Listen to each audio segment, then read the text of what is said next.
BJP असली में 1 करोड़ 22 लाख कर्नाटक की महिलाओं को मिलने वाला 2000 रुपया छीनना चाहते हैं। वो गृह लक्ष्मी की गारंटी बंद करना चाहते हैं। ಇವತ್ತು ಬಿಜೆಪಿ ಸರ್ಕಾರ ಬಿಜೆಪಿಯ ನಾಯಕರು ಕರ್ನಾಟಕ ರಾಜ್ಯದಲ್ಲಿರ್ತಕ್ಕಂಥ 1.25 ಕೋಟಿ ಮಹಿಳೆಯರಿಗೆ ಸಿಗ್ತಾ ಇರ್ತಕ್ಕಂಥ 2,000 ರೂಪಾಯಿ ಸ್ವಾಭಿಮಾನದ ಹಣನ ಇವತ್ತು ಕಿತ್ಕೊಳ್ಳಂತ ಪ್ರಯತ್ನ ಮಾಡ್ತಾ ಇದ್ದಾರೆ, ನಿಲ್ಸಂತ ಪ್ರಯತ್ನ ಮಾಡ್ತಾ ಇದ್ದಾರೆ। बीजेपी की सरकार गृह ज्योति की 200 यूनिट की बिजली छीनना चाहती है, जो 1 करोड़ 66 लाख गरीब घरों को मिलती है, दलित, आदिवासी, पिछड़े, अल्पसंख्यक, किसान और महिला को।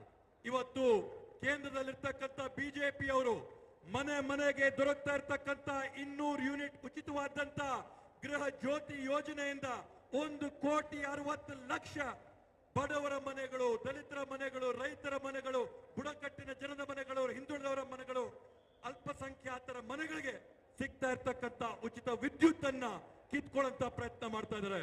बीजेपी ये चाहती है कि अन्न भाग्य का वो पैसा जो सीधा गरीब, दलित, पिछड़े, आदिवासी, अल्पसंख्यक, साधारण व्यक्ति के खाते में जाता है, वो पैसा बंद हो जाए।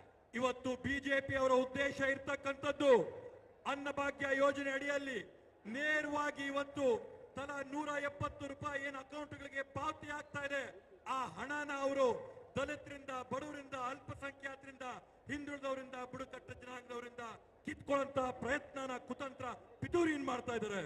पर दोस्तों एक बात जान लीजिए, जब तक राहुल गांधी हैं, जब तक मल्लिकार्जुन खड़गे जी हैं, जब तक सिद्धारमैया जी और डीके शिव कुमार जी हैं, आपके अधिकार और कांग्रेस की गारंटी को कोई हाथ नहीं लगा सकता।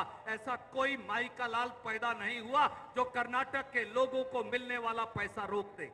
ಬಂಧುಗಳೇ, ಇವತ್ತು ಕೇಂದ್ರದಲ್ಲಿ ರಾಹುಲ್ ಗಾಂಧೀಜಿ ಅವರಿರೋರ್ಗೂ, ಮಲ್ಲಿಕಾರ್ಜುನ ಖರ್ಗೆ ಜಿ ಅವರಿರೋರ್ಗೂ, ರಾಜ್ಯದ ನಮ್ಮ ಹೆಮ್ಮೆಯ ಮುಖ್ಯಮಂತ್ರಿಯಾದಂತ ಸನ್ಮಾನ್ಯ ಸಿದ್ದರಾಮಯ್ಯ ಅವರಿರೋರ್ಗೂ, ಡಿಕೆ ಶಿವಕುಮಾರ್ ಅಣ್ಣವರಿರೋರ್ಗೂ ನಮ್ಮ ಕಾಂಗ್ರೆಸ್ ಕೊಟ್ಟಿರ್ತಕ್ಕಂಥ ಗ್ಯಾರಂಟಿಗಳನ್ನ ಕಿತ್ಕೊಳ್ಳಂತ ಮಗ ಈ ರಾಜ್ಯದಲ್ಲಿ ಯಾರು ಹುಟ್ಟಿಲ್ಲ ಅಂತ ಹೇಳಿ ನಾವು ಘೋಷಣೆ ಮಾಡ್ತೀವಿ।